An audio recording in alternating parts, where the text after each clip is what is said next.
இந்த வீடியோல நம்ம என்ன பார்க்க போறோம்னா, துலாம் ராசிக்காரர்களுக்கு 2026 ஜூன் மாதம் நடக்கக்கூடிய அந்த குரு பெயர்ச்சி எத்தகைய ஒரு பலாபலன்கள் நிறைந்த ஒரு அமைப்பு துலாம் ராசிக்காரர்களுக்கு கொடுக்க போகுது. அடுத்த வரக்கூடிய 13 மாதங்கள் 2026 ஜூன் மாதத்திலிருந்து 2027 ஜூன் மாதம் வரைக்கும் குரு கடகத்துல சஞ்சரிக்கிறார். அதுல 3 மாசம் பாருங்க, நவம்பர் டிசம்பர் 2026, ஜனவரி 2027, ஆண்டின் கடைசியும் அடுத்த வருஷத்தின் ஸ்டார்டிங்லயும் பாருங்க அதிவக்கரமாக சிம்மத்துக்கே வருகிறார். ஸோ துலாம் ராசிக்காரர்களுக்கு முதல் 5 மாதங்கள் அவர் 10ஆம் இடத்துக்கு சில தொழில் வேலை மாற்றங்களை கொடுத்து, அதுக்கப்புறம் நவம்பர் டிசம்பர் ஜனவரி மாதம் 11ஆம் இடத்துக்கு நல்ல சில சிறப்பான சில நல்ல விஷயங்கள், லாபங்கள், சுப விஷயங்கள் எல்லாமே கொடுக்கக்கூடிய அமைப்பு துலாம் ராசிக்காரருக்கு இந்த குரு பயிற்சி கண்டிப்பாக கொடுக்கிறது. நம்ம சயின்டிபிக் வேதிக் அஸ்ட்ராலஜி முறையில எதையும் மிகைப்படுத்தாமல் உள்ளதுவாறு அறிவியல் சார்ந்த ஜோதிட கருத்துக்களை மட்டும் நம்ம பார்க்க போறோம். பரிகாரங்கள் அது மாதிரி மூட நம்பிக்கையில போறது இல்லை. இப்ப பாருங்க, துலாம் ராசிக்கு உச்ச குருவாக 10ஆம் இடத்துக்கு வரும்பொழுது நிறைய அந்த பேங்கிங் லைன்ல இருந்தவங்க, பினான்சியல் லைன்ல இருக்கிறவங்களுக்கு எல்லாம் நல்ல ஒரு மாற்றம், நல்ல ஒரு ரெகக்னிஷன் கிடைக்குங்கிறது நம்ம தெரிஞ்சுக்கணும். அதே சமயத்தில் தன் வீட்டை தன்னையே பார்க்கிறாருங்கிற 6ஆம் வீட்டை பார்த்து வலுக்கிறார். ஸோ ருணச்சத்ரு பாவம் வலுக்குது துலாம் ராசிக்கு. அப்படிங்கிறப்ப கொஞ்சம் உடல் உபாதைகள் இருக்கிறவங்களுக்கு ஒண்ணுமே கேர்ஃபுல்லா இருக்கணும். புதுசா ஏதோ சீனியர் சிட்டிசனுக்கு நோய் வருவது, 45-50 வயசுலயே பாத்தீங்கன்னா இந்த டயபெட்டிஸ் அது மாதிரி சில தொந்தரவுகள் துலாம் ராசிக்காரர்களுக்கு கொடுக்கறது. அதே மாதிரி கடன்கள் அதிகமா போறது, பர்சனல் லோனு, வியாபாரம், தொழில் இருக்கிறவங்களுக்கு கடன் தெரியாம கொஞ்சம் கொஞ்சமா போய் அதிகமா போயிடுச்சுங்கிற மாதிரி அமைப்பு. அதே மாதிரி உறவுகள்லையும் கொஞ்சம் பிரச்சனைகள் கொடுக்கக்கூடிய அமைப்புகள்லாம் கொடுக்க வாய்ப்பு இருக்கு. பட் இது ஒரு பொதுவான பலனை ஒழிய உங்களுடைய 2ஆம் இடத்தை குரு பார்க்கறது பண விஷயத்துக்கு பிரச்சனை இல்லை. பண புழக்காட்டங்கள் அதிகமா இருக்கும். ஆனா கடன் விஷயத்துல மட்டும் கேர்ஃபுல்லா இருக்கணும். உடம்பு உபாதைகள்ல கேர்ஃபுல்லா இருக்கணும். அதே மாதிரி உறவுகள்ல கேர்ஃபுல்லா இருக்கணும்.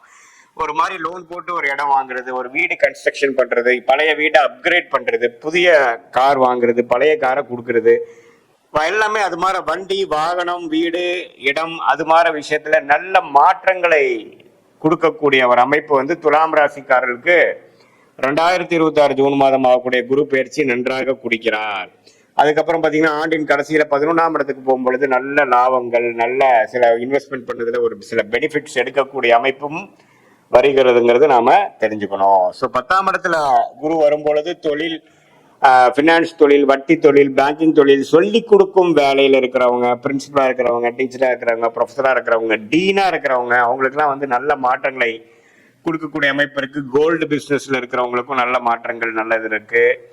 ஸோ இந்த நேரத்தை ஓரளவுக்கு கரெக்டா யூஸ் பண்ணி நம்ம சில காரியங்கள் செய்து கொள்ள வேண்டும்.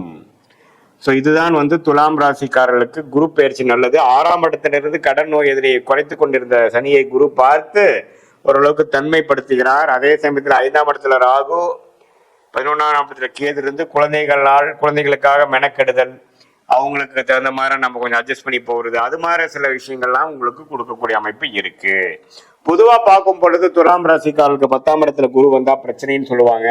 10ஆம் இடத்துல குரு வந்தா பிரச்சனை கொடுக்க போறது இல்லை. என்னன்னா சில கடன் விஷயங்கள், உடல் உபாதைகள் விஷயங்கள், தொழில பாத்தீங்கன்னா கொஞ்சம் முன்னேற்றங்கள், கொஞ்சம் இன்வெஸ்ட்மெண்ட் பண்ணி முன்னேறது, வேலையில கொஞ்சம் பெனிஃபிட்ஸ் அடைகிறது, கொஞ்சம் ப்ரொமோஷன் ஆகுறது, அது மாதிரி நல்ல விஷயங்களை கொடுக்கக்கூடிய அமைப்பு தான் இருக்குதே ஒழிய ஒன்றும் தவறான அமைப்புகள் இல்லை என்று நாம தெரிந்து கொள்ள வேண்டும்.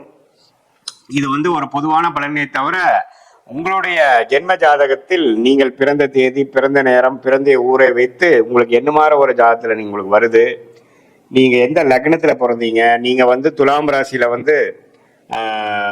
சுவாதி நட்சத்திரத்துல பிறந்தீங்களா, விசாக நட்சத்திரத்துல பிறந்தீங்களா, சித்திர நட்சத்திரத்துல பிறந்தீங்களாங்கிறதெல்லாம் எல்லாம் ஆராய்ந்து அதுக்கு தகுந்த மாதிரி நம்மளுடைய சயின்டிபிக் வேதிக் அஸ்ட்ராலஜி முறையில துல்லியமான, மிகைப்படுத்தாமல் உள்ளவாறு நம்மளுடைய பலாபலன்களை பார்த்து எது மாதிரி விஷயங்கள் ஷார்ட் டேர்ம்ல வரக்கூடிய அமைப்பு இருக்கு, பாஸ்ட் எப்படி இருந்தது, பிரசன்ட் எப்படி போயிட்டு இருக்கு, பல கெட்டதெல்லாம் முடிஞ்சிருச்சா, ஒண்ணுமே நடக்கிறதெல்லாம் நல்லதா, ஒண்ணுமே சில பிரச்சனைகள் இருக்கா, எது மாதிரி நேரத்தில் எது மாதிரி விஷயங்கள் எடுக்கலாம், நமக்கு வேலை மாற்றம், தொழில் மாற்றம் எப்போ வருது, எது மாதிரி டைம்ல நம்ம கடனை அடைக்க முடியும், எது மாதிரி டைம்ல உடம்பு உபாதைகள் குறையும், குழந்தை செல்வம் எப்போ கிடைக்கும், கல்யாணம் எப்போ நடக்குங்கிற மாதிரி ஒரு வயதினருக்கும் அவங்கவுங்களுடைய ஸ்டேஜஸ் இன் லைஃப்க்கு தேவையான கிளாரிட்டி, தேவையான வாழ்க்கையோட அமைப்புகளோட எப்படி நமக்கு காத்திருக்கிறது, நம்மளுடைய பிராப்தங்கள் என்ன, நம்மளுடைய தோஷங்கள் என்ன, நம்மளுடைய கர்மா என்ன அப்படிங்கறதெல்லாம் தெரிந்து அதுக்கு தகுந்தமாற நம்மளுடைய வாழ்க்கையை அமைச்சு கொண்டோனால் கண்டிப்பாக வாழ்க்கையில் தேவையற்ற பண விரயங்கள்,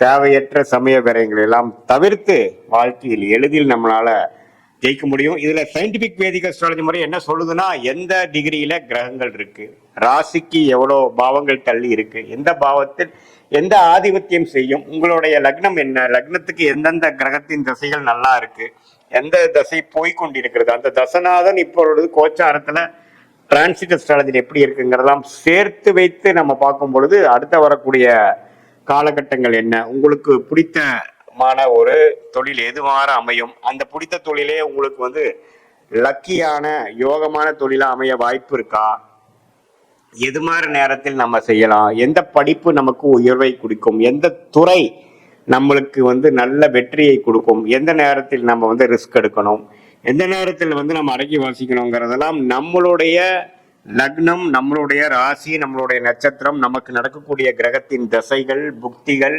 புக்தியை டிவைட் பண்ணா அந்தரம், அந்தரத்தை டிவைட் பண்ணா சூக்ஷமத்தை வைத்து டிகிரி அடிப்படையில் எதையும் நாம தீர ஆராயாமல் அப்படியே நம்ம பரிகாரங்கள் அது மாதிரி விஷயங்கள் போகலாமல் உள்ளது உள்ளவாறு ஒரு கிரகம் ஒரு நட்சத்திரத்தில் எப்படி இருக்கிறார், ரெண்டு பேர்த்துக்குள்ள டிஃபரன்ஸ் என்ன, எவ்வளவு தூரம் தள்ளி இருக்கிறார்கள், உங்க லக்னம் எது மாதிரி இருக்கு, எந்த மாதிரி லக்னமும் சில பேர்த்துக்கு பாத்தீங்கன்னா லக்னமும் ராசியும் ஒன்னா இருக்கும், அது எப்படி வேலை செய்ய போகுது, அல்லது லக்னம் வேற ராசி வேறையா அப்படிங்கிற மாதிரி வருது, உங்களுடைய தசை நடக்கிறது ராசி அதிபதியாக இருக்கா, லக்னாதிபதியாக இருக்கிறதா, அல்லது ராஜயோகாதிபதியாக நடந்து கொண்டு இருக்கிறதா, அல்லது வரக்கூடாத தசைகளாக இருக்கிறதா, அந்த தசை எப்ப நம்ம முடிச்சுக்கலாம், எந்த நேரத்துக்கு அப்புறம் நல்ல நேரங்கள் இருக்கு அப்படிங்கிறதெல்லாம் நாம துலாம் ராசிக்காரர்களுக்கு நம்மளுடைய பொதுவான பலன்களும் உங்களுடைய ஜென்ம ஜாதகத்தில் வரக்கூடிய தசாபுக்தியில் வைத்து வரக்கூடிய துல்லியமான பலன்களும் சேர்த்து வைத்து பார்க்கும் பொழுது நம்மளுடைய வாழ்க்கைக்கு தேவையான எல்லா அத்தியாவசிய